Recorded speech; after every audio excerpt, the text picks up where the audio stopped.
அல்லேலூயா. ஆண்டவர் இந்த வருஷத்தில் தேவன் நமக்கு கொடுத்த அந்த வாக்குத்தத்தத்தின்படி நான் இஸ்ரவேலுக்கு பனியை போல் இருப்பேன்.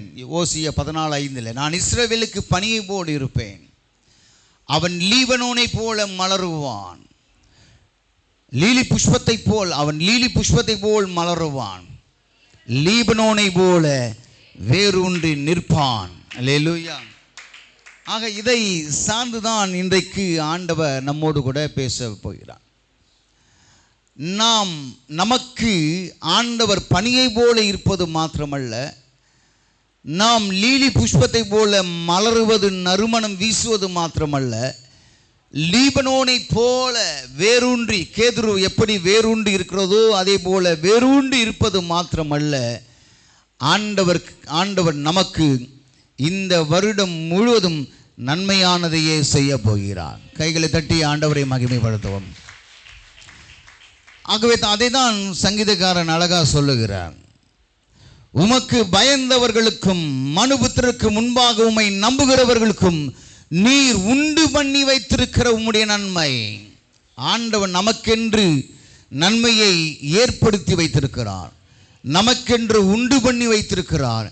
நமக்கென்று ஏற்கனவே அவர் நாம் அனுபவிப்பதற்காக, நாம் செழிப்பாய் இருப்பதற்காக, நாம் ஆசீர்வாதமாய் இருப்பதற்காக நன்மைகளை ஆண்டவர் வைத்திருக்கிறார். அல்லேலூயா. நீங்களும் நானும் இந்த உலகத்திலே சாதாரணமானவர்கள் அல்ல, நாம் அசாதாரணமான காரியங்களை செய்கிறவர்கள். அல்லேலூயா. ஆகவே அன்பு தேவனுடைய பிள்ளைகளே, ஆண்டவர் நமக்கென்று உண்டு பண்ணி வைத்திருக்கிற அந்த நன்மைகளை இந்த மாதங்களிலே, வருகிற நாட்களிலே, இந்த வருஷத்திலே நீங்கள் அனுபவிப்பீர்கள். அல்லேலூயா. ஆகவே அந்த நன்மைகள், ஆண்டவர் கொடுக்கக்கூடிய நன்மைகள் எவைகள் என்று சொல்லி நாம் பார்க்க போகிறோம். ரொம்ப எளிமையான ஒரு வார்த்தை தான், ஏன்னா இது முதல் வாரமாக இருக்கிறபடினால ரொம்ப எளிமையாக சொல்ல போகிறேன். எப்படி ஒரு எல்கேஜியில் கொண்டு போய் விடுறாரோ பெற்றோர்கள், அதே போல் உங்களை இந்த முதல் வாரத்தில் நான் அப்படியாய் கொண்டு போய் விட போகிறேன். ஆகவே இதில் ரொம்ப ஆழமான சத்தியத்தை எல்லாம் நாம் எதிர்பார்க்க கூடாது. ஆனால் இதில் ஆழமான சத்தியங்கள் இருக்கிறது. அல்லேலூயா. ஆகவே நன்மை என்றால் என்ன அப்படின்னு பார்த்தீங்கன்னா, நன்மை என்றால் என்ன நமக்கு தெரிந்ததுன்னா, எனக்கு தெரிந்த ஒரு ஊழியக்காரர் இருக்கிறார். அவர் எப்போ வந்தாலும் பிரதர், அப்போ நான் ஊழியத்துக்கு வரல, பிரதர்னுவார். பிரதர் அப்போவே அந்த அவர் மிகப்பெரிய ஒரு மூத்த ஒரு போதகர் தான். அப்போவே என்ன மட்டும் பார்த்தான்னா பாஸ்டர்னுவார், ஐயான்னுவார். அக்கா பிரதர் எதனா நன்மை இருந்தால் கொடுங்க, நன்மை இருந்தால் கொடுங்க அப்படின்னுவார். அல்லேலூயா.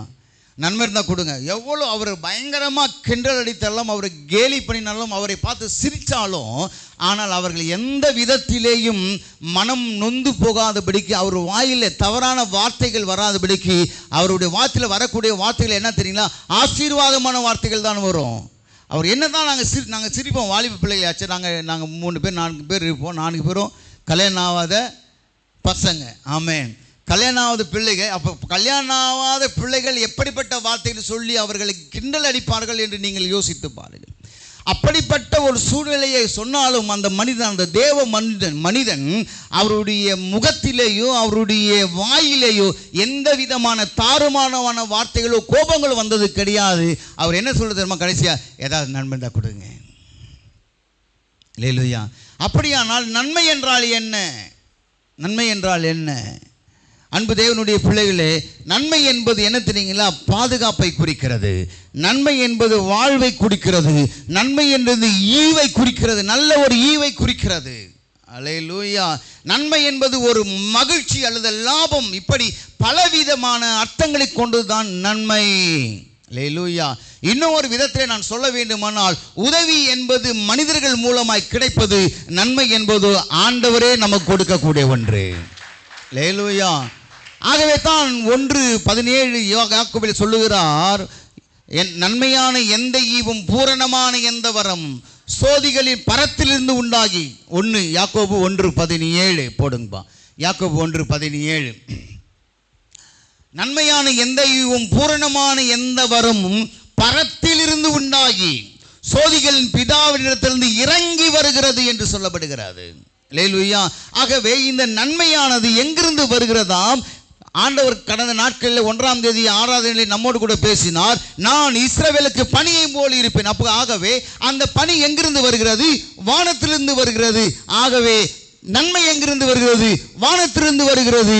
ஆகவே என் அன்பு தேவனுடைய பிள்ளைகளே, பரத்திலிருந்து பரலோகத்திலிருந்து உண்டாகக்கூடிய அந்த நன்மையை இந்த வருஷத்திலே நாம் பெற்று அனுபவிக்க போகிறோம். அல்லேலூயா. அதிலே சொல்லப்பட்டிருக்கிறது, யாக்கோபு அழகா சொல்லுகிறார், பிதாவினிடத்தில் சோதிகளின் பிதாவினிடத்திலிருந்து இறங்கி வருகிறது.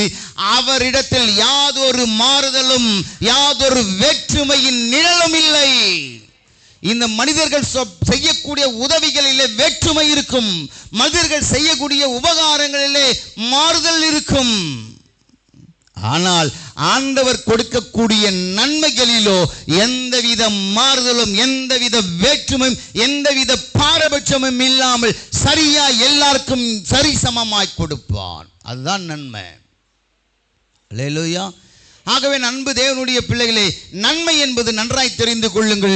பரத்திலிருந்து, அதாவது பரலோகத்திலிருந்து வரக்கூடியது.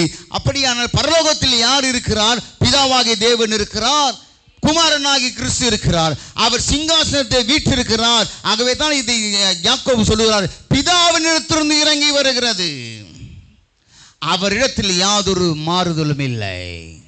அல்லேலூயா.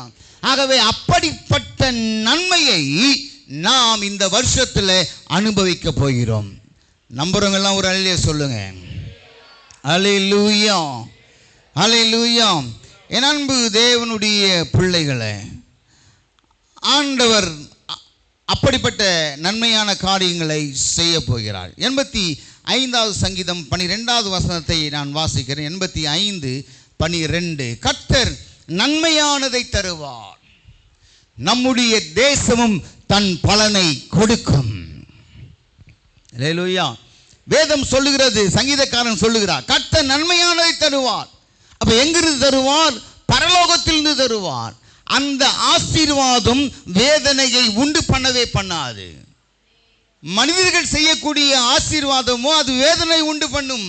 ஆனா கர்த்தர் கொடுக்கிற ஆசீர்வாதமோ, அப்ப கர்த்தர் எங்கிருந்து கொடுப்பார்?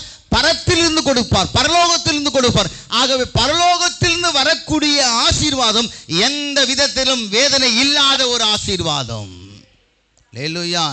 ஆகவேதான் சங்கீதக்காரன் சொல்கிறார், கர்த்தர் நன்மையானதை தருவார், நம்முடைய தேசமும் தன் பலனை கொடுக்கும். தேசம் என்று சொன்னால் இந்திய தேசம், அதுவும் உண்மைதான். ஆனால் இன்னொரு காரியத்தை நான் சொல்கிறேன், தேசம் என்பது நம்முடைய சபையை குறிக்கிறது. சபையாகிய இந்த தேசத்திலே கர்த்தர் நன்மையானதை பொழிந்தருளப்படுவாராக. சபைக்கு வருகிறவர்கள் ஆசீர்வதிக்கப்படுவார்களாக. சபைக்குள்ளே இருக்கிறவர்கள் அபரிவிதமாய் ஆசீர்வதித்து இரண்டத்தனையான பலனை பெற்றுக்கொள்வார்களாக.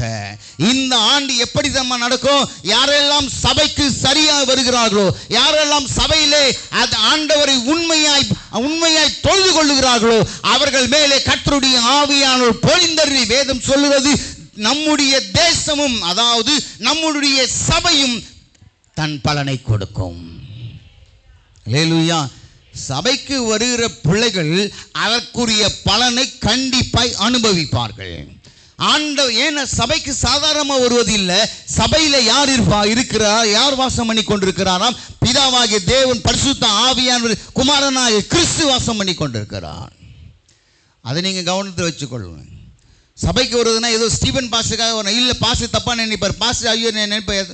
இல்லை, பாஸ்டருக்காக யாரும் வராதீர்கள். நீங்க பாஸ்டருக்காக அல்லது என்னக்காக நீங்கள் சபைக்கு வருவீர்களே, ஆனால் ஆசீர்வாதத்தை பெற்றுக்கொள்ள முடியாது. அல்லேலூயா.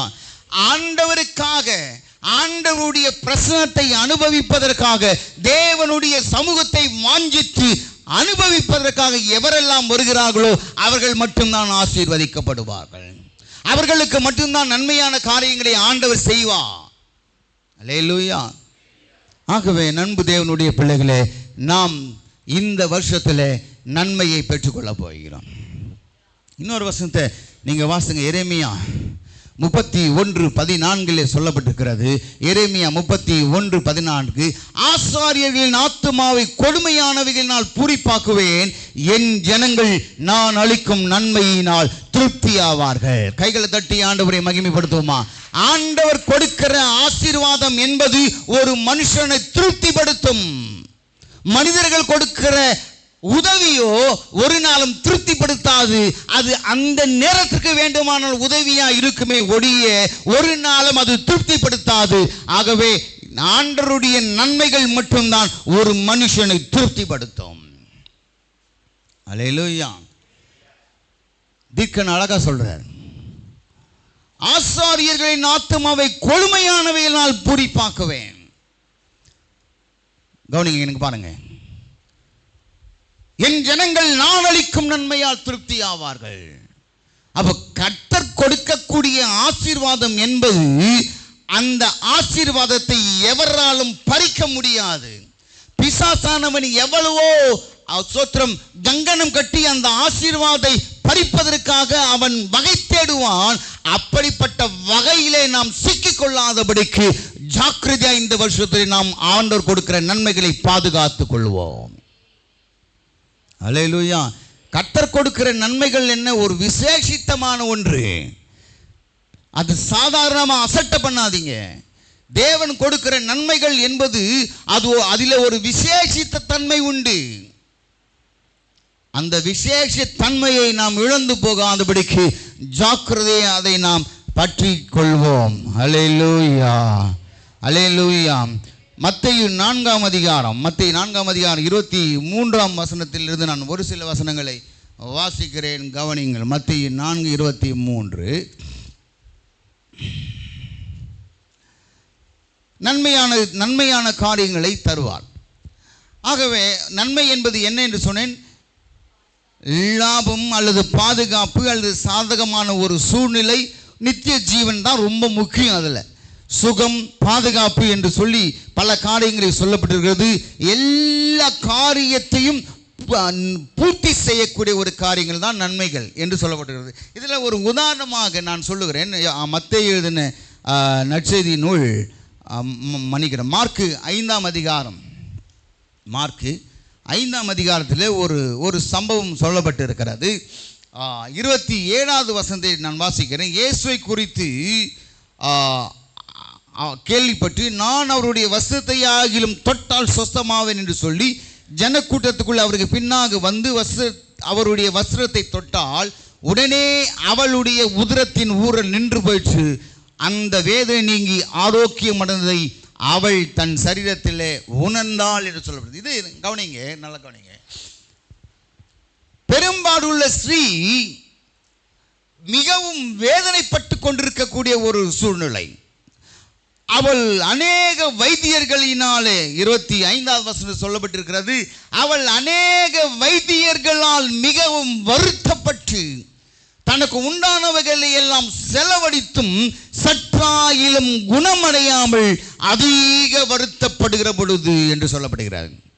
ஆகவே வருத்தங்களை நீக்கி ஆண்டவர் சுகத்தை கொடுப்பதுதான் ஒரு நன்மையான காரியங்கள். உங்களுடைய வாழ்க்கையிலே, உங்களுடைய தனிப்பட்ட ஜீவியத்திலே பலவிதமான நெருக்கடிகளை நீங்கள் பார்த்து கொண்டிருக்கலாம். பலவிதமான உபத்திரவங்களை நீங்கள் அனுபவித்துக் கொண்டிருக்கலாம்.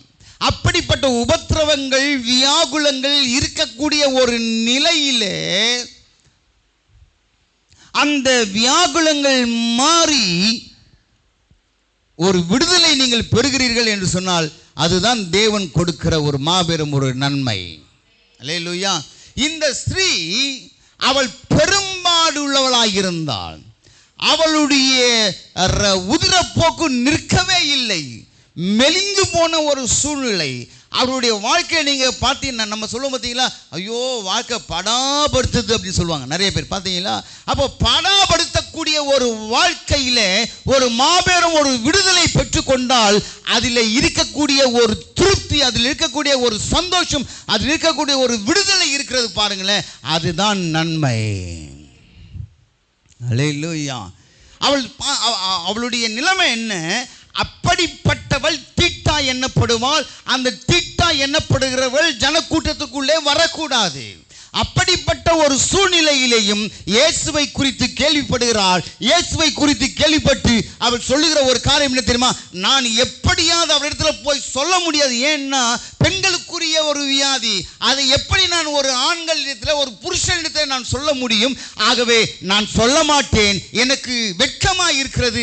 ஆகவே நான் என்ன செய்வேன்? நான் அவருடைய வஸ்திரத்தின் ஓரத்தை அவள் தொடுவேன் என்ற ஒரு தீர்மானத்தோடு அவள் வஸ்திரத்தின் ஓரத்தை தொட்டால் வல்லமை ஆண்டவரிடத்திலிருந்து புறப்பட்டது. அல்லேலூயா. அதாங்க ஆண்டவர் கொடுக்கக்கூடிய ஒரு நன்மை. மனுஷன் எவ்வளவு பிரயாசப்படுவான், அந்த அதன் வேதம் சொல்லுது 25வது வசனத்தில் பார்த்தீங்கன்னா, அவள் அநேக வைத்தியர்களினாலே வருத்தப்பட்டு, அப்படின்னா எந்த ஒரு வைத்தியர்கள் டாக்டர்கள் அதை குணப்படுத்த முடியவில்லை. அவர்கள் உதவிதான் செய்ய முடியும், ஆனால் நன்மையை செய்யவே முடியாது. அல்லேலூயா. எனக்கு நான் வியாதியாய் படுத்துக் கொண்டிருந்த ஒரு சூழ்நிலை, டாக்டர்மார்கள் மருத்துவர்கள் எனக்கு உதவிதான் செய்தார்களே ஒழிய நன்மையை செய்யவே இல்லை. ஆமென். ஏன்னா அவர்கள் எவ்வளவு பிரயாசப்பட்டு பாடுபட்டு எனக்கு உயிர் வர வேண்டும் என்று பிரயாசப்பட்டார்கள். ஆனால் நன்மைகளை கொடுத்தது என் ஆண்டவராக இயேசு ஒருவர் மட்டுமே. அல்லேலூயா. அதே போல இந்த பெரும்பாலுள்ள ஒரு ஸ்திரீ, அவள் பாடுபடுகிறாள், எல்லாராலும் வெறுக்கப்படுகிறாள், எல்லாராலும் ஒதுக்கப்படுகிறாள். தீட்டு என்று சொல்லி அவளை ஒதுக்கி பாளையத்திற்கு புறம்பே வைக்கக்கூடிய ஒரு சூழ்நிலை தான். அப்படிப்பட்ட ஒரு சூழ்நிலையிலேயும் என் ஆண்டவருடைய வஸ்திரத்தை தொட்ட மாத்திரத்திலே அவள் சுகத்தை பெற்றுக்கொண்டு விடுதலை அடைந்ததை போல, என் அன்பு தேவனுடைய பிள்ளைகளே, அப்படிப்பட்ட ஒரு சூழ்நிலையிலேயே நீங்கள் வருத்தப்பட்டு கொண்டிருக்கிறீர்களா? இன்றைக்கு ஆண்டவர் சொல்லுகிறார், உங்களுடைய வருத்தங்கள் நீங்குகிறது, உங்களுடைய துன்பங்கள் நீங்குகிறது, உங்களுடைய வியாகுலங்கள் நீங்குகிறது. ஆமென். நம்ம சர்ச்சுக்கு கூட அதே பிரச்சனையில் ஒரு தாயார் வந்தாங்க நம்ம சர்ச்சுக்கு.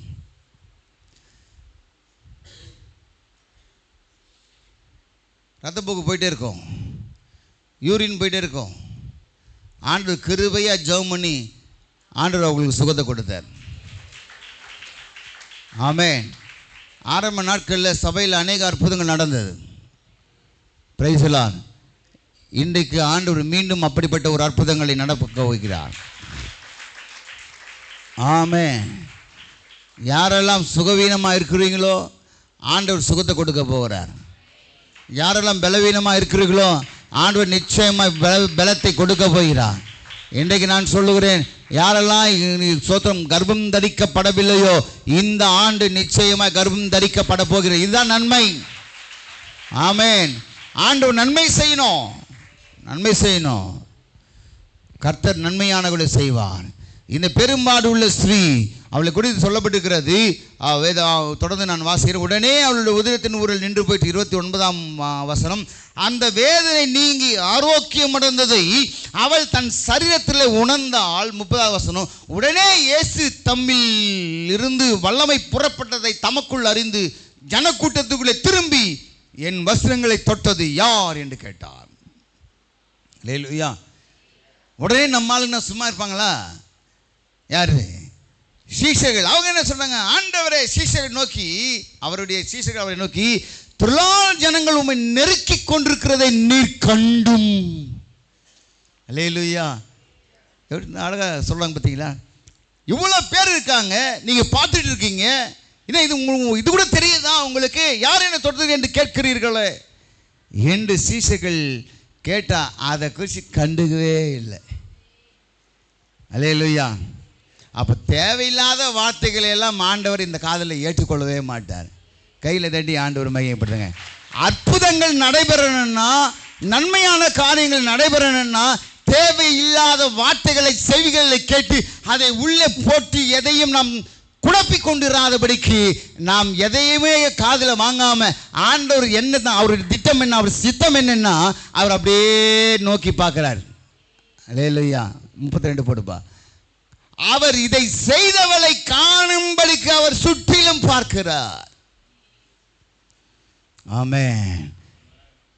அன்பு தேவ பிள்ளையே, நம்மை சுற்றிலும் நன்மைகள் இருக்கிறது. இனிமேல் நாம் செல்லுகிற இடங்கள் எல்லாம் நன்மைகளையே நாம் அனுபவிக்க போகிறோம். கை தட்ட மாட்டீங்களா? அல்லேலூயா. நீங்கள் போகிற இடங்கள் எல்லாம், அதான் சொல்கிற வசனம், நீ போகும் இடமெல்லாம் ஆரோக்கியம், நீ செல்லும் இடமெல்லாம் ஆரோக்கியம் உண்டு. அல்லேலூயா. அதுதான் நன்மைகள். ஆண்டவர் இந்த வருஷத்தில் யாரெல்லாம் பலவீனத்தோடு இருக்கிறீங்களோ, யாரெல்லாம் சுகவீனத்தோடு கூட இருக்கிறீங்களோ, ஆண்டவர் நன்மையான காரியங்களை உங்களுக்கு செய்ய போகிறார். வேதனையோடு இருக்கிறீங்களா? உங்கள் குடும்பத்தில் வேதனையோடு இருக்கிறீங்களா? போராட்டத்தோடு இருக்கிறீங்களா? ஆண்டவர் இன்றைக்கு நன்மையான காரியங்களை செய்ய போகிறார். திருமணமாகாமல் இருக்கிறீங்களா? வேதனையோடு கலங்கி கொண்டிருக்கிறீங்களா? ஆண்டவர் இந்த வருஷத்தில் நன்மையான காரியங்களை செய்ய போகிறார். ஏன்னா ஆண்டவர் நன்மையை உண்டு பண்ணி வைத்திருக்கிறார். அதை நீங்கள் விசுவாசிக்க வேண்டும். அல்லேலூயா. நன்மையான காரியங்களை ஆண்டவர் உண்டு பண்ணி வைத்திருக்கிறார். ஆகவே பிலிப்பியருக்கு எழுதின நிருபம் 4ஆம் அதிகாரம் 19வது வசனத்தை வாசிக்கும் பொழுது, பிலிப்பியர் 4:19, என் தேவன் தம்முடைய ஐஸ்வர்யத்தின்படி உங்கள் குறைவை எல்லாம் கிறிஸ்து இயேசுக்குள் மகிமையிலே நிறைவாக்குவார். இதுதான் நன்மை. என்ன நன்மை? உங்களுடைய குறைகள் மாற்றி நிறைவை கொடுக்கிறாரே, அதுதான் ஆண்டவர் கொடுக்கக்கூடிய ஒரு நன்மை. தேவன் கொடுக்கக்கூடிய நன்மையெல்லாம் வித்தியாசமான. தேவன் கொடுக்கக்கூடிய நன்மையெல்லாம் டாக்டர்களால் முடியாதவைகளை என் தேவனால் எல்லாம் முடியும். அதுதான் ஆண்டு சொல்றார், மனுஷரால் இவைகள் முடியாதவைகள் தான், ஆனால் தேவனால் எல்லாம் கூடும். அல்லேலூயா. நம்முடைய குறைகளை எல்லாம் ஆண்டவர் நிறைவாக்குவார்.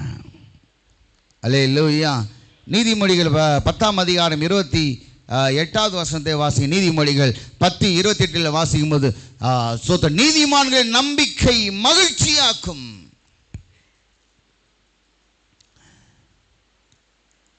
மகிழ்ச்சியாக்கும். உங்களுடைய நம்பிக்கை நிச்சயமாக மகிழ்ச்சியாகும். 1 தீமோத்தேயு 6:10 நீங்கள் வாசி பாருங்க. 1 தீமோத்தேயு 6:10. அல்லேலூயா. இன்றைக்கு பண பிரச்சனையோடு, பண போராட்டத்தோடு, மிகவும் வியாகுலத்தோடு இருக்கிறீங்களா? ஆண்டவர் அந்த பணங்களை கர்த்தர் உங்களுக்கு கொடுத்து நிறைவான ஒரு ஆசீர்வாதத்தை, நன்மைகளை கர்த்தர் கொடுக்க போகிறார். இந்த தீமோத்தேயுவிலே சொல்லுகிறார், பண ஆசை எல்லா தீமைக்கும் வேறாய் இருக்கிறது.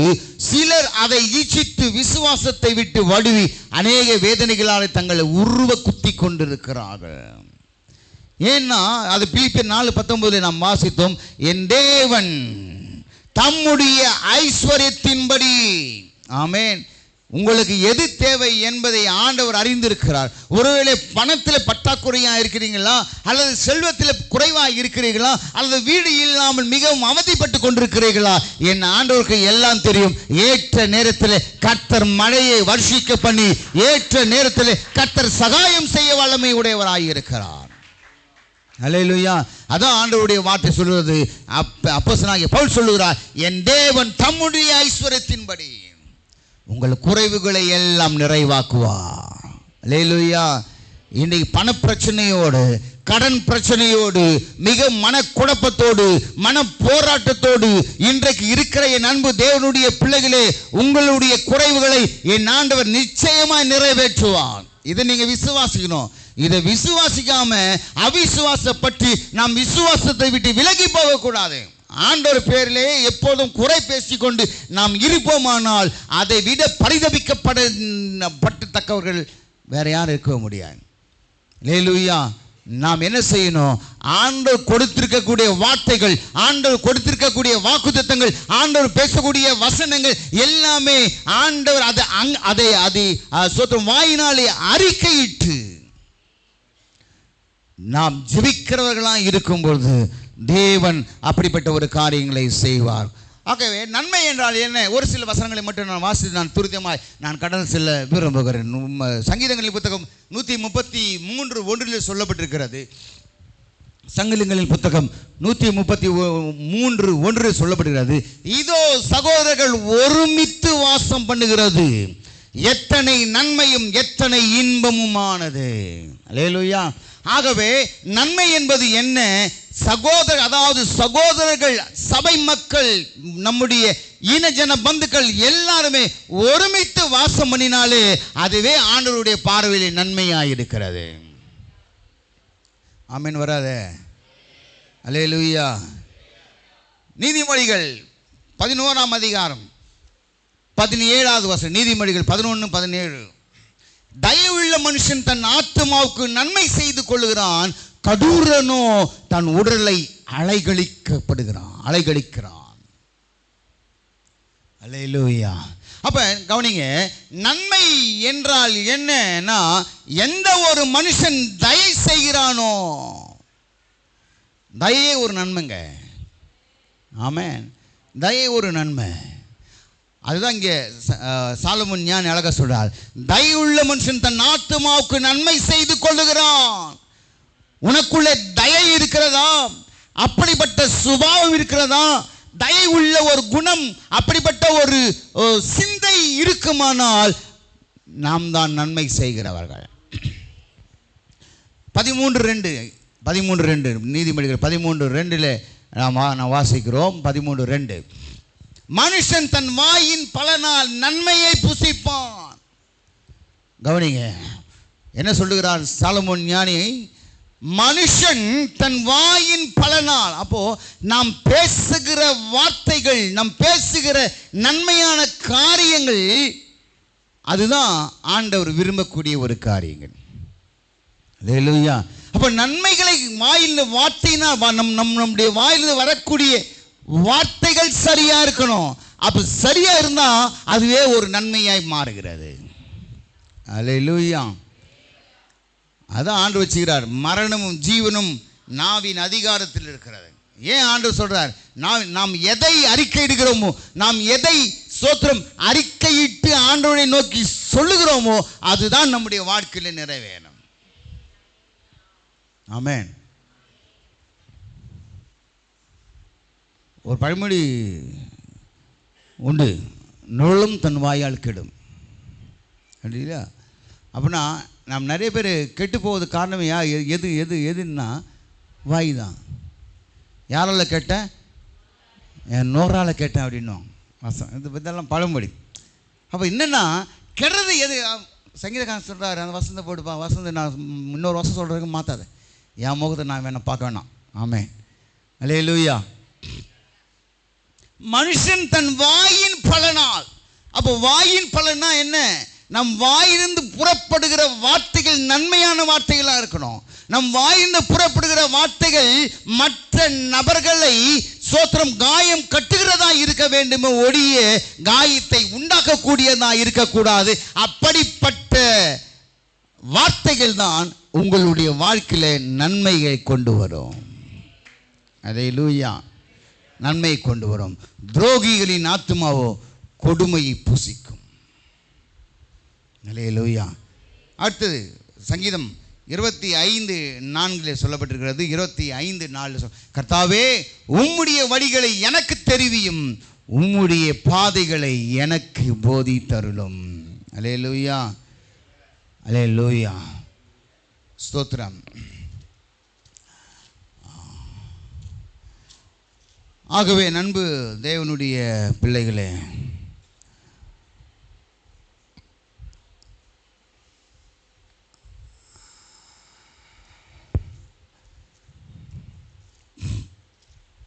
ஸ்தோத்திரம்.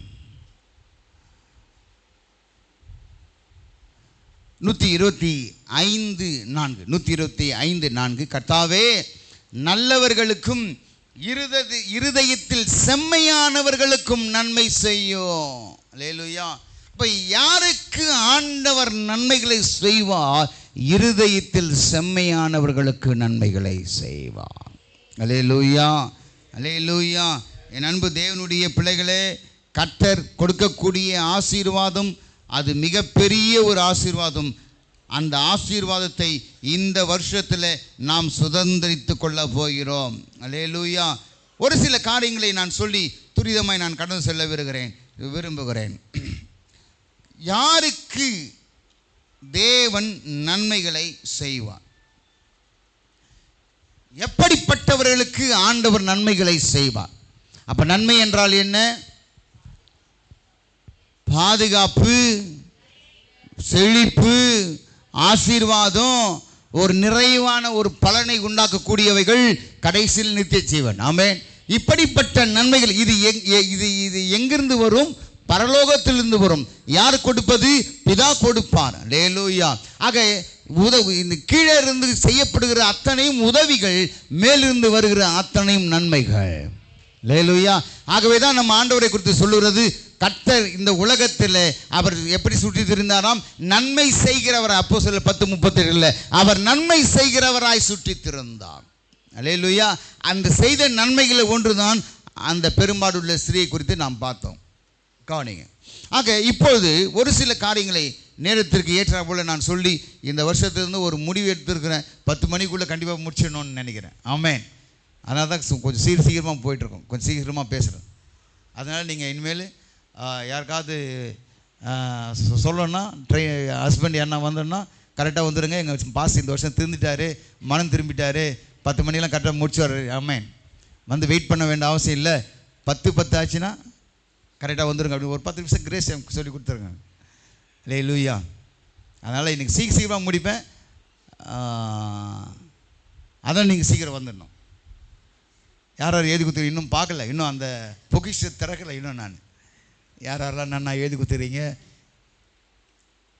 ஒரு குடும்பம் மட்டும் சொல்லிட்டாங்க, ஃபோன் பண்ணி சொல்லிட்டாங்க, பாஸ்டர் நான் எழுதிட்டேன், எழுதி போட்டேன் பாஸ்டர், இன்றைக்கி நான் வேறு இடத்துக்கு வந்திருக்கேன், அங்கே நான் கண்டிப்பாக சபையை அட்டெண்ட் பண்ணுவேன் அப்படின்ட்டாங்க. ஆமென். அது மாதிரி சபைக்கு வரலைன்னா ஒரு நல்ல விசுவாசிக்கு அழகு பாஸ்டர்மார்களுக்கு சொல்லிட்டு நிற்கணும். ஆமென். இதெல்லாம் நல்ல ஒரு ஒழுங்கு. நான்லாம் ஏன்னா என்கிட்ட பொறுப்பு கொடுத்தாங்க. இசை வாசி நான் தான், ஆராதனை பண்ணுறது நான் தான், பாட்டு பாடுறது நான் தான், எல்லாமே நான் தான். அதனால் நான் சொல்லாமல் நின்றுட்டா அது நல்லா இருக்காது. அதனால் நான் எங்கே போனேன், இது வரைக்கும் நான் சபையை இதுவரைக்கும் நான் போய் கொண்டிருந்த சபையை நான் நின்னதே கிடையாது. எப்போ பெரிய பெரிய கூட்டமெல்லாம் வந்தது எனக்கு. அகஸ்டின் ஜெயக்குமார் மீட்டிங்கு, ஃபாதர் மீட்டிங்கு, மோகன் சிலாஸ் மீட்டிங்கெல்லாம் நான் வாசித்தேன். ஆனால் சண்டே மட்டும் நான் இங்கே தான் இருப்பேன். சபைக்கு இங்கே தான் வருவேன். நான் இங்கே தான் என்ன நம்ம சபையில் நான் போய் கொண்டு வந்த சபை, அது ஐபிசியாக இருக்கட்டும் அல்ல அகாபேவாக இருக்கட்டும், எதுவாக இருக்கட்டும், 2 இடத்துலையும். ஆக ஏன்னா நான் சபைக்கு முக்கியத்துவம் கொடுத்ததினாலே ஆண்டவர் என்னை முக்கியப்படுத்தி இன்றைக்கு தேசத்தில் கொண்டு போகிறார். அல்லேலூயா. நல்லா கவனிங்க. நான் எதை சொல்ல வரேன்னா கவனிங்க, நல்லா ஆண்டவர் நமக்கு நன்மைகளை செய்யணும்னா இன்னும் நிறைய காரியங்கள்லாம் சொல்லணும். உங்களுக்கு அடுத்த வார்த்தை நான் உங்களுக்கு சொல்கிறேன். ஒரு விசுவாசி எப்படி இருக்கணும் அதெல்லாம் காரியங்கள், நான் நிறைய காரியங்கள் இந்த வருஷத்தில் அப்படியே நான் உங்களோட சிந்தனையில் புகுத்திடணும்னு நினைக்கிறேன். Praise the lord. அல்லேலூயா. இந்த வருஷத்தில் இந்த வெளிப்படுத்தின விசேஷத்தில் அந்த இன்னும் மீதமுள்ள சபையத்தை 4 சபை, 3 சபையில் பாதி, 2.5 சபை, 2 சபை தான் முடிச்சிருக்கேன். 2 சபை முடிச்சுக்கிட்டேன். மீதி 4 சபையா 3 சபை முடிக்கணும். கர்த்தர் உங்கள் நாம மகிமைப்படுவதாக. வருகை குறித்து பேசுவோம். வருகை குறித்து இந்த வருஷம் வருகை குறித்தெல்லாம் இருக்கும். ஆகவே ரொம்ப முக்கியமான செய்திகள்லாம் இந்த வருஷத்தில் இருக்கும். ஏன்னெலாம் கேட்காதீங்க, காலம் பதில் சொல்லும். அல்லேலூயா. அல்லேலூயா. ஆமென். Praise the lord. சரி, யாருக்கு ஆண்டவர் நன்மை செய்வார் என்று நீங்கள் பார்த்தீங்கன்னா, முதல் காரியத்தை யாத்ராகமத்தின் புத்தகம் 1ஆம் அதிகாரம் 17வது வசனத்தை வாசிக்கிறேன். யாத்ராகமத்தின் புத்தகம் 1ஆம் அதிகாரம் 17ஆம் அதிகாரம். மருத்துவ சிக்கலோ தேவனுக்கு பயந்ததினால் எகிப்தின் ராஜா தங்களுக்கு ஈட்ட கட்டளைப்படி செய்யாமல் ஆண் பிள்ளைகளையும் உயிரோடே காப்பாற்றினார்கள். 20வது வசனம் சொல்லுகிறது, அதனால் இது நிமித்தம் தேவன் மருத்துவச்சிகளுக்கு நன்மை செய்தார், ஜனங்கள் பெருகி மிகவும் பலத்து போனார்கள். அல்லேலூயா. நல்லா கவனிங்க. இங்கே மருத்துவச்சிகளை குறித்து வேதம் சொல்லுகிறார். என்னன்னா, இந்த மருத்துவச்சிகள் எல்லா ஆண் மக்களையும் கொலை செய்ய வேண்டும் என்ற கட்டளை பிறப்பித்தபடியினாலே எகிப்து தேசத்தில் அந்த பார்வோன் கட்டளை பிறப்பித்தபடியினாலே எல்லாரையும் ஆண் பிள்ளைகளை எல்லாம் சாகடித்தார்கள். ஆனால் இந்த மருத்துவச்சிகளோ தேவனுக்கு பயந்ததினால் அந்த ஆண் பிள்ளைகள் அத்தனை பேர்களை உயிரோடே காப்பாற்றினார்கள். அல்லேலூயா. காரணம் என்ன? அவர்கள் கர்த்தருக்கு பயந்ததினால். அதனால இவர்கள் கிடைத்த லாபம் என்ன என்று பார்த்தீங்கன்னா 20வது வசனம் சொல்லுகிறது, மருத்துவச்சிகளுக்கு தேவன் நன்மை செய்தார். அல்லேலூயா. என் அன்பு தேவனுடைய பிள்ளைகளே, நான் சொல்லுகிறேன், கவனிங்க. 128 1:2 சொல்லப்பட்டிருக்கிறது, கர்த்தருக்கு பயந்து அவர் வழியில் நடக்கிறவன் எவனோ அவன் பாக்கியவான். ஆமென். எவனோ அவன் பாக்கியவான், அவன் பேறு பெற்றவன். 128:2 சொல்லப்பட்டிருக்கிறது, உன் கைகளின் பிரயாசத்தை நீ சாப்பிடுவாய், உனக்கு பாக்கியமும் நன்மையும் உண்டாயிருக்கும். அல்லேலூயா. ஆக கர்த்தருக்கு பயப்படுகிற மனுஷன் நிச்சயமாய் ஆண்டவருடைய கரத்திலிருந்து நன்மையை அனுபவிப்பான். அப்ப நன்மையை யாருக்கு ஆண்டவர் நன்மையை செய்வார்? அவருடைய ஆசீர்வாதங்கள், வானத்திலிருந்து பொழியக்கூடிய ஆசீர்வாதங்கள் எவருக்கு வரும் என்று சொன்னால் கர்த்தருக்கு பயப்படுகிறவர்களுக்கு. உதாரணமாக நாம் பார்த்தோம், எபிரேய ஸ்திரீகள், மருத்துவச்சிகள் ஆண்டவருக்கு பயந்ததினால் அவர்களுக்கு, அவர்களுடைய குடும்பங்களுக்கு ஆண்டவர் நன்மைகளை செய்தார். அல்லேலூயா. பிரசங்கி 12:13 வசனத்தில் சொல்லுகிறது, வேத வசனம் சொல்லுவது, பிரசங்கி 12:13 சொல்லப்பட்டிருக்கிறது, காரியத்தின் கடைத்தொகையை கேட்போமாக, தேவனுக்கு பயந்து அவர் கற்பனைகளை கைக்கொள், எல்லா மனுஷர் மேலும் விழுந்த கடமை இதுவே. ஏன் ஐயா பயப்பட வேண்டும்? கர்த்தருக்கு ஏன் பயப்பட வேண்டும் என்று சொன்னால், ஆண்டவருடைய வார்த்தை சொல்லுவது, இது நம்மேல் விழுந்த கடமை. நம்மேல் விழுந்த கடமை, நம்மேல் விழுந்த கடமை.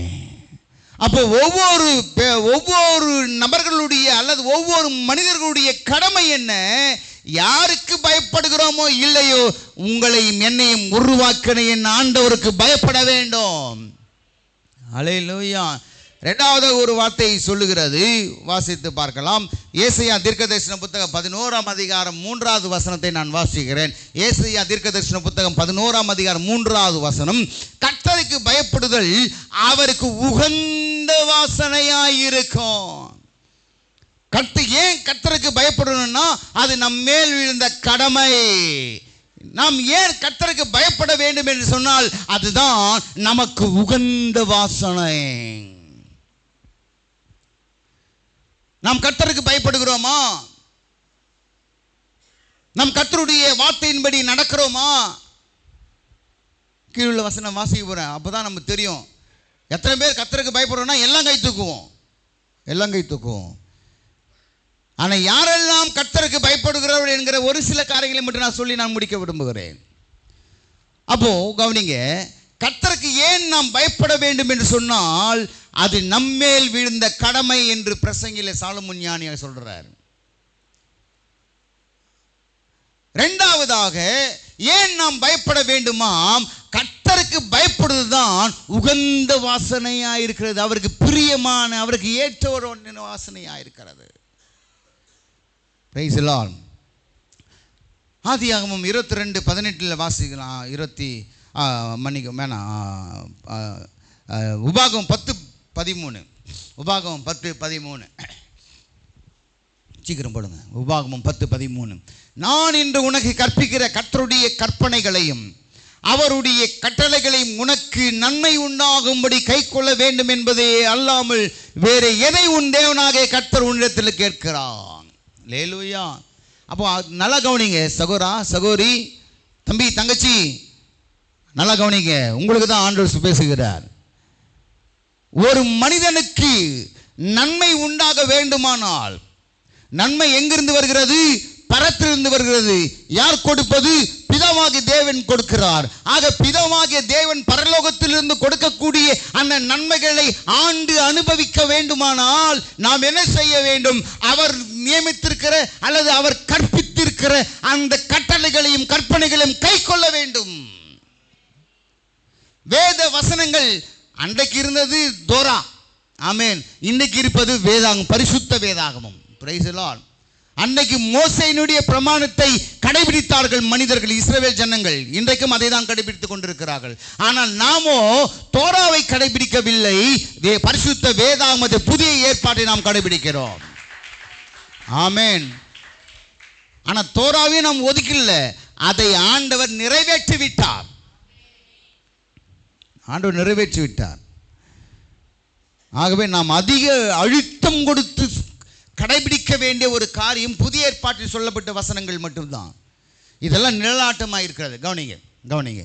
ஆக ஆண்டவன் நமக்கு நன்மையை செய்ய வேண்டுமானால் தேவன் கொடுத்த கட்டளைகளையும் தேவன் கொடுத்த கற்பனைகளையும் நாம் கடைபிடித்து கை கொண்டு நடப்போமானால், அதை தான் ஆண்டு சொல்றாரு, நீ நான் இன்று உனக்கு கற்பிக்கிற கர்த்தருடைய கற்பனைகளையும் அவருடைய கட்டளைகளையும் உனக்கு நன்மை உண்டாகும்படி கை கொள்ள வேண்டும் என்பதையே அல்லாமல் வேற எதை உன்னால் தேவனாகிய கர்த்தர் உன்னிடத்தில் கேட்கிறார்.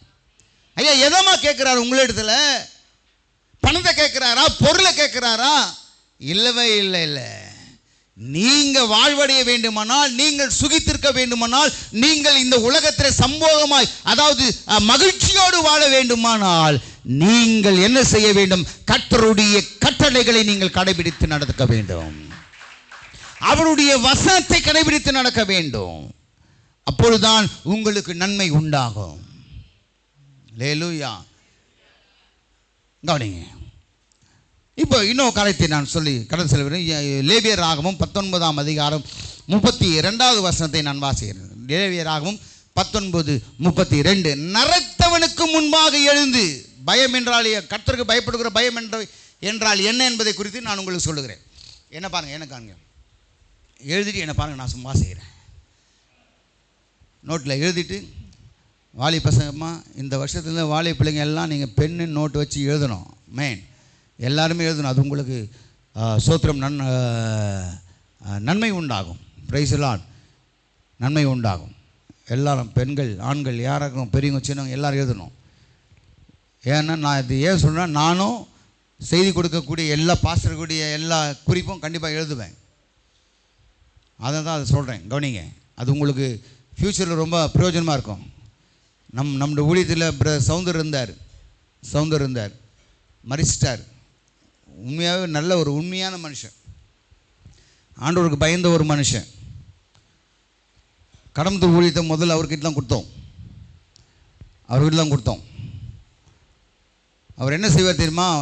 நான் சொல்லுவேன், இல்லை பிரதர், உங்களுக்கு ஃப்ரீயாக நான் தான் ஊழியக்காரன், நான் தான் ஸ்தோத்திரம், அந்த இடத்த ஆரம்பித்து நான் உங்கள் கையில் கொடுக்குறேன், அதில் வர காணிக்கெல்லாம் நீங்கள் எடுத்து யூஸ் பண்ணலாம்னு சொன்னோம். ஐயா காணிக்கை பைசா நான் தொடவே மாட்டேன் சொல்லிவிட்டு அப்படியே ஒவ்வொன்றா கட்டி அப்படியே கொண்டு வந்து ஒரு 2 மாதத்துக்கு ஒரு முறை 3 மாதத்துக்கு ஒரு முறை எங்களுக்கு கொடுத்துட்டு போயிடுவார். ₹1 கூட எடுக்க மாட்டார். அந்தளவுக்கு உண்மை அந்த மனுஷன், அந்தளவுக்கு உண்மை. ஏன்னா கர்த்தருக்கு பயப்படுகிற மனுஷன். அவர் சொல்லுவார், ஐயா நீங்கள் கொடுக்குற அந்த செய்தியை வசந்தம் எழுதி நான் போய் பேசும்போது, இது எப்படிப்பா உனக்கு இப்படிப்பட்ட வெளிப்பாடெல்லாம் கிடச்சி எல்லாம் கேட்பாங்க. இது எங்கள் ஐயா எங்களுக்கு சொன்ன சத்தியம் அப்படி சொல்லுவார். ஏன்னா அவர் அதன் பிற்பாடு மறுபடியும் அந்த சிஎஸ்ஐ சபையில் மூப்பராக ஆயிடுச்சதுனால போனாங்க. அந்த மூப்பை ஒரு சபையை கொடுத்தாங்க, அவர்கிட்ட சொல்லிட்டு போனார், ஐயா நான் சாரியா மன்னிச்சிருங்க, என்னை மீண்டுமா அவங்க கூப்பிட்றாங்க, ஒரு சபை கொடுத்துருக்காங்க, தாராளமாக போய் செய்யுங்க. எங்கே இருந்தாலும் ஏடபிள்யூசி மட்டும் ஊழியம் இல்லை, எதில் செஞ்சாலும் ஊழியம்தான். அல்லேலூயா. எந்த சபையில் செஞ்சாலும் ஊழியம்தான், ஒன்று தவிர. புரிந்தவர்கள் பாக்கியவான்கள். அல்லேலூயா. ஒன்று தவிர. இது நிறைய பேர் புரியாது. அதில் ஆர்சியை தவிர சிஎஸ்ஐ டிஎல்சி எதில் இருந்தாலும் பேப்டிஸ்ட், தமிழ் பேப்டிஸ்ட் எதுவாக இருந்தாலும் திருத்துவத்தை அங்கீகரிக்கக்கூடிய, சுவிசேஷத்தை அங்கீகரிக்கக்கூடிய சபையில் எங்கே வேணாலும் போய் ஊழியம் பண்ணலாம். அல்லேலூயா. ஆமென். சொல்லுவார், எனக்கு தனி ஊழியத்தை கொடுத்தாரு பாஸ்டர் ஐயா, நான் நடத்திட்டு போகலாமா? தாராளமாக போங்க. தாராளமாக போய் செய்யுங்க. எங்கே செஞ்சாலும் ஆண்டவர் ஊழியத்தை செய்யுங்க. ஏன் நான் சொல்கிறேன்னா, அந்த மனுஷன் ஆண்டவருக்கு அப்படியே பயப்பட்டுவான். வேலை செஞ்சால் கூட நிறைய பேர் பார்த்தீங்கன்னா இதில் இந்த பெயிண்ட் அடிக்கிறவங்க, எலக்ட்ரிஷியனு, இந்த ப்ளம்பர், இவங்கெல்லாம் ரொம்ப டிமிக் அடிப்பாங்க. 8 மணி நேரம் வேலை 8 மணி நேரம் செய்யவே மாட்டாங்க. பார்த்தீங்களா? அவங்க அப்படியே தாஜா பண்ணிட்டு படுக்கிறது கொடுத்து. ஆனால் அவர் கரெக்டாக 8 மணி நேரம் வேலைலாம் அந்த 8 மணி நேரம் கரெக்டாக செஞ்சுட்டு போவார். அவர் எங்கே இருக்கார்? பரலோகத்தை பரதீஸ்லாம் இருப்பார். நான் நம்புகிறேன். அல்லேலூயா. ஏன் நான் சொல்கிறேன்னா, அவர் கர்த்தருக்கு பயப்படுகிற ஒரு மனுஷன். கவனிங்க. ஆக அந்த மனுஷன் செய்த ஒரு காரியம் என்னென்னா, நாம் சொல்லுகிற வசனத்தை அப்படியே எழுதி அதை போய் மறுபடியும் வீட்டில் போய் படிச்சுட்டு நிறைய காரியங்கள்லாம் பேசுவார். என்ன எசேக்கியேலில் பேசியிருக்கேன் அந்த நாட்களில். அந்த எசேக்கியேல் புரியவே புரியாது, எனக்கு கூட புரியாது. 10 முறை படிப்பேன், 11 முறை படிப்பேன். அதுக்கப்புறம் அதில் ஆண்டவர் வெளிப்படுத்துவார்.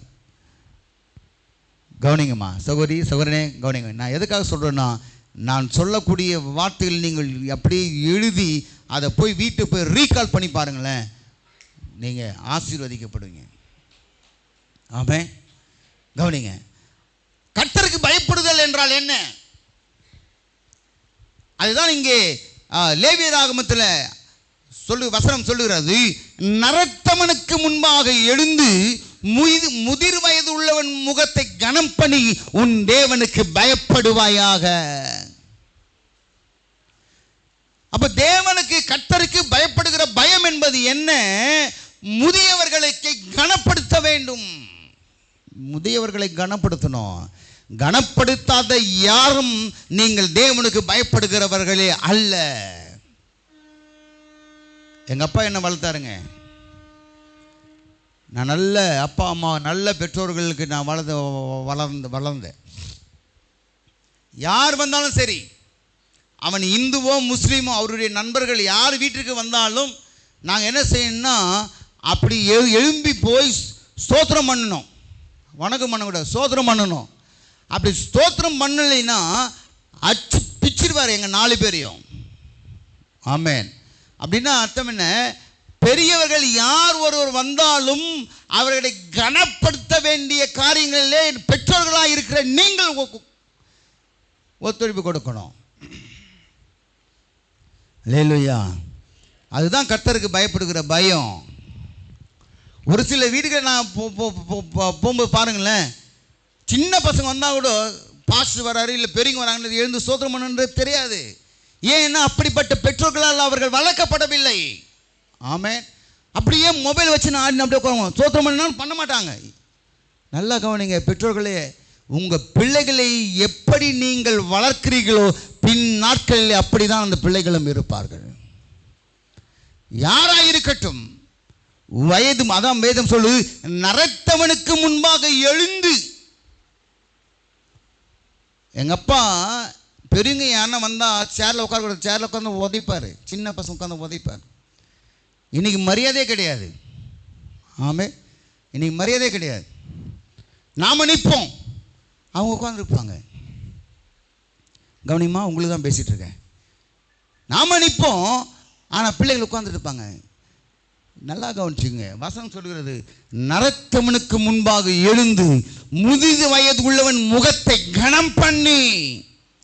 கனம் பண்ணுகிறதிலே நீங்கள் முந்திக் கொள்ள வேண்டும். யாராக இருக்கட்டும், நீங்கள் யார் ஒருவர் கனம் பண்ணுறதில் முந்திக் கொள்கிறீர்களோ நீங்கள் தான் கர்த்தருக்கு பயப்படுகிறவர்கள். அல்லேலூயா. சின்ன பிள்ளைகளுடைய அந்த தொட்டில் பழக்கம் சுடுகாடு மட்டும். நீங்கள் இந்த 5 வயசில் சின்ன பையன் இவனா தெரியும் அப்படியே விட்டுட்டீங்கன்னா பின்னாட்கள் அவனை திருத்தவே முடியாது.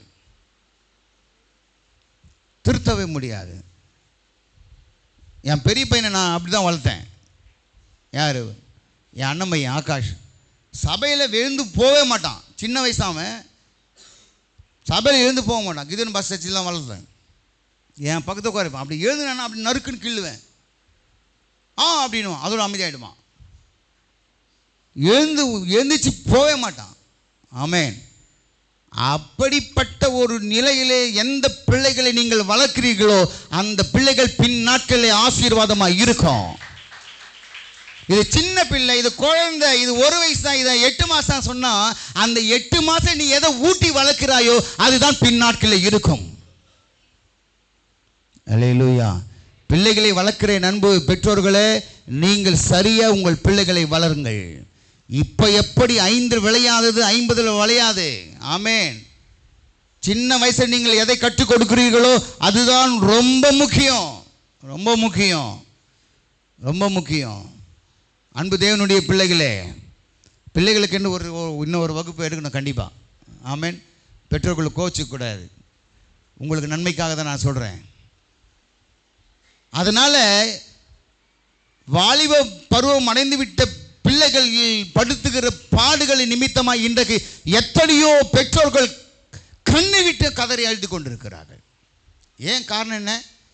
சின்னதில் வளர்க்காத, செல்லம் கொடுத்து வளர்த்து அதுவே பின் நாட்களில் நமக்கு வேதனையாய் உண்டாக்குகிறது. நல்லா கவனிச்சுங்க. அப்போ நீங்கள் கர்த்தருக்கு பயப்படுகிற பயம் என்றால் என்ன? நரைத்தவனுக்கு முன்பாக எழுந்து, நல்லா கவனிங்க, இதெல்லாம் கற்றுக்கணும். இதெல்லாம் இந்த காலத்தில் வேணாம். இவர் பேசுறதெல்லாம் இவர் 90s, அவர் அப்படி தான் பேசுவார். 90s இருக்கட்டும், 20 இருக்கட்டும், அல்லது 50 50 இருக்கட்டும், எல்லாத்துக்கும் வேதம் என்பது எல்லா காலத்துக்கும் பொருந்தும். அல்லேலூயா.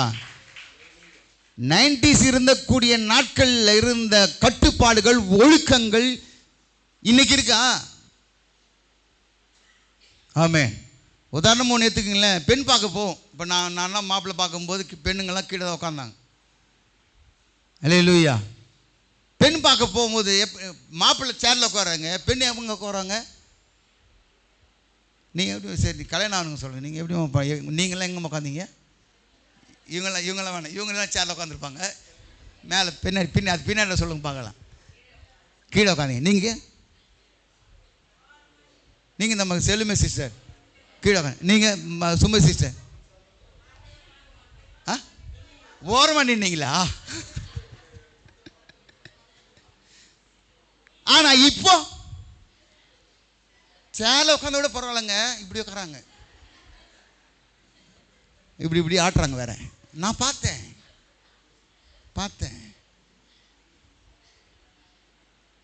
இதெல்லாம் ஒழுக்கம் கிடையாது. அதை சொல்கிறேன். நம்ம பிள்ளைங்க ஏடபிள்யூசி பிள்ளைங்க அம்மா கீழே தான் உட்காரணும். கல்யாணம் ஆகாத வாலி பசங்களே அம்மதிக்கிறீங்களா?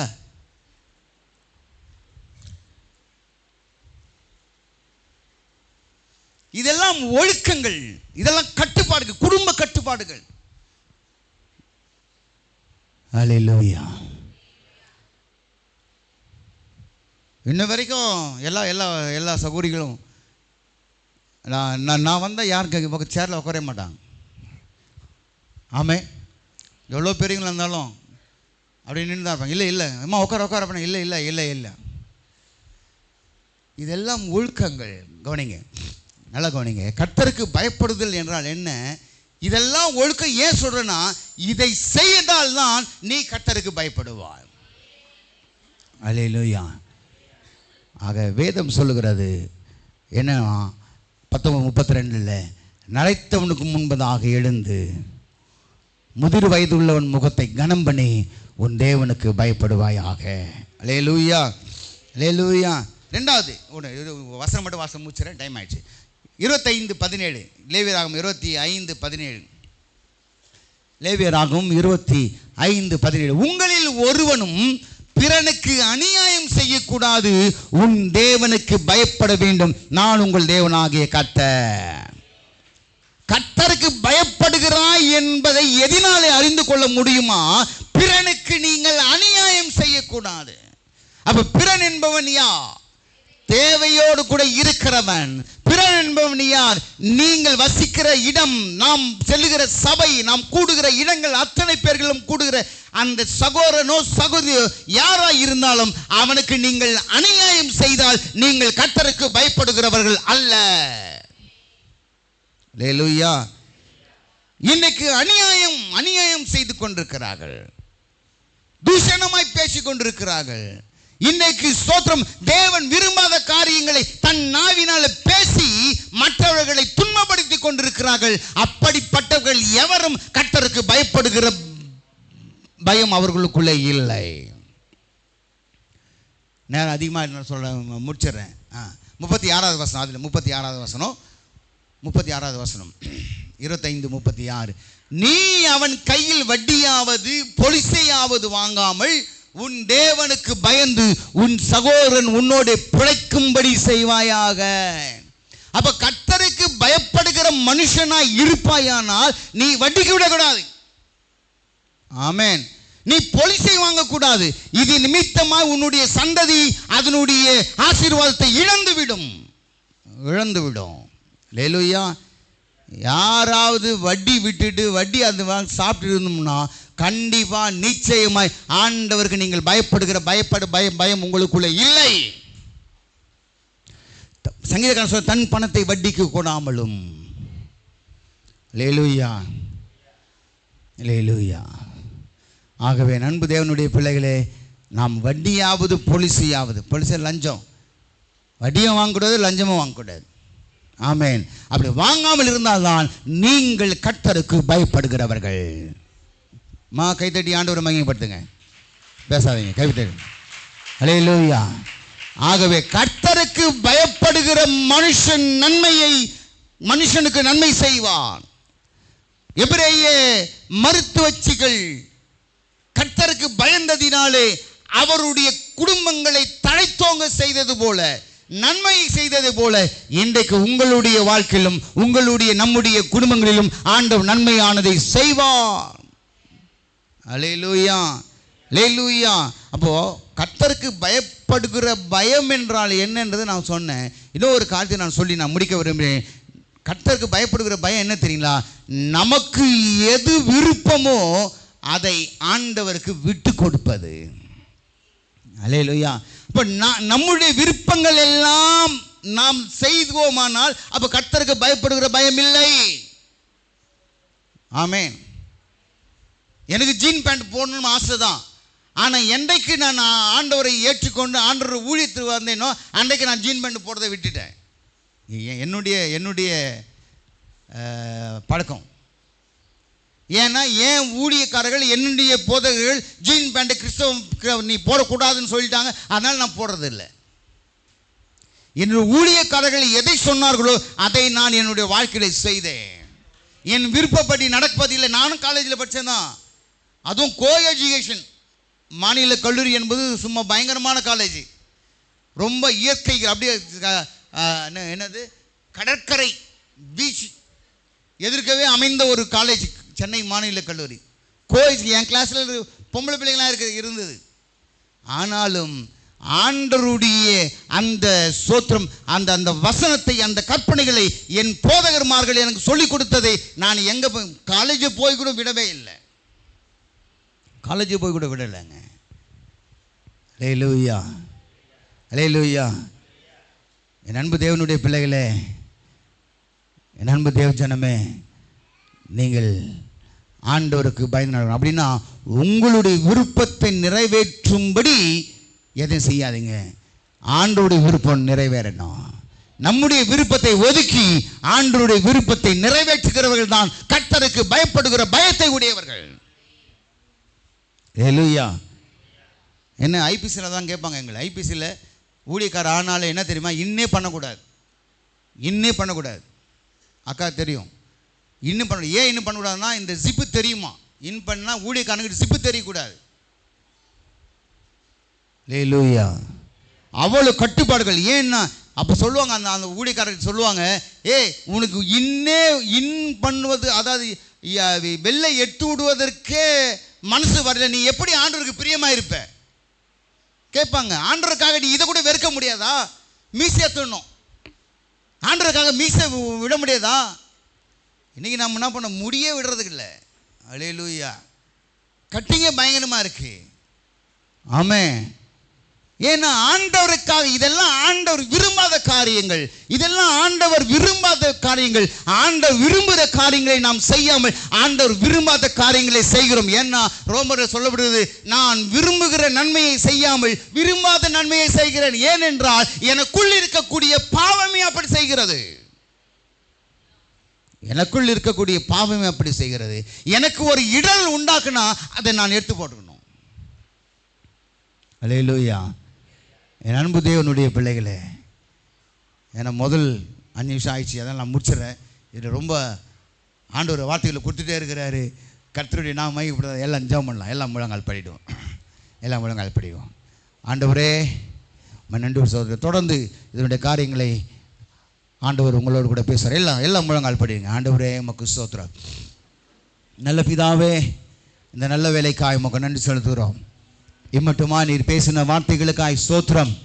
ஆண்டவரே, நீர் ஆண்டவர் எங்களோடு கூட பேசின சங்கீதம் 13:31-19 சொல்லப்பட்டது போல உமக்கு பயந்தவர்களுக்கும் மனுபுத்திரருக்கும் முன்பாக உம்மை நம்புகிறவர்களுக்கும் நீர் உண்டு பண்ணி வைத்திருக்கிற உம்முடைய நன்மை எவ்வளவு பெரிதாக இருக்கிறது. ஆகவே நீர் கொடுக்கக்கூடிய நன்மைகள் ஆசீர்வாதத்தை உண்டாகும். நீர் கொடுக்கக்கூடிய நன்மைகள் வானத்திலிருந்து உண்டாகக்கூடிய நன்மைகள், நீர் கொடுக்கக்கூடிய நன்மைகள் அது எங்களை வாழ்வளிக்கக்கூடிய நன்மைகளாக இருக்கிறது. ஆண்டவரே, அந்த நன்மையை நாங்கள் அனுபவித்து அந்த நன்மையின்படி நாங்கள் வாழ கர்த்தர் கிருபை தருவீராக. வந்த ஒவ்வொரு பிள்ளைகளையும் கர்த்தர் ஆசீர்வதியும். ஆண்டவரே, குழந்தைகள், பாலகர்கள், ஆண்டவர் வாலிப பிள்ளைகள், முதியோர்கள், ஆண்டவரே எல்லா மக்களையும் கர்த்தர் அபரிவிதமாய் ஆசீர்வதித்து உயர்த்துங்க. இந்த வருடம் முழுவதுமாய் நன்மையை அனுபவிக்கட்டும், நன்மையை புசிக்கட்டும். அவருடைய வாயின் பலனால் நன்மையை அனுபவிக்கட்டும். தேவ நாமம் மகிமைப்பட்டும். ஆசீர்வதியும் இயேசுவின் நாமத்தில் பிதாவே. என் ஆத்துமாவே கர்த்தரை ஸ்தோத்திரி, என் முழுமே பரிசுத்த நாமத்தை ஸ்தோத்திரி. என் ஆத்துமாவே கர்த்தரை ஸ்தோத்திரி, அவர் செய்த சகல உபகாரங்களை மறவாது. நம்முடைய கர்த்தராகிய இயேசு கிறிஸ்துவினுடைய கிருபையும் பிதாவாகிய தேவனுடைய அன்பும் பரிசுத்த ஆவியானவருடைய அன்யோன்ய ஐக்கியம் இன்னும் மீண்டும் சதா காலங்களிலும் நம் அனைவரோடும் கூட தங்கி நிலைத்து நிற்பதாக. விசுவாசத்தோடு நாம் கடன் செல்வோம். இயேசு இரத்தத்தில் மறைந்துள்ளேன், அவர் இரத்தத்தில் மறைந்துள்ளேன், இயேசு இரத்தத்தில் மறைந்துள்ளேன். சாத்தான் தீங்கு செய்ய முடியாது, தீங்கும் என்னை அணுகாது. தீங்கில்லை தீங்கில்லை தீங்கில்லை தீங்கில்லை தீங்கில்லை தீங்கில்லை தீங்கில்லை தீங்கில்லை தீங்கில்லை. சாத்தான் தீங்கு செய்ய முடியாது, தீங்கும் என்னை அணுகாது.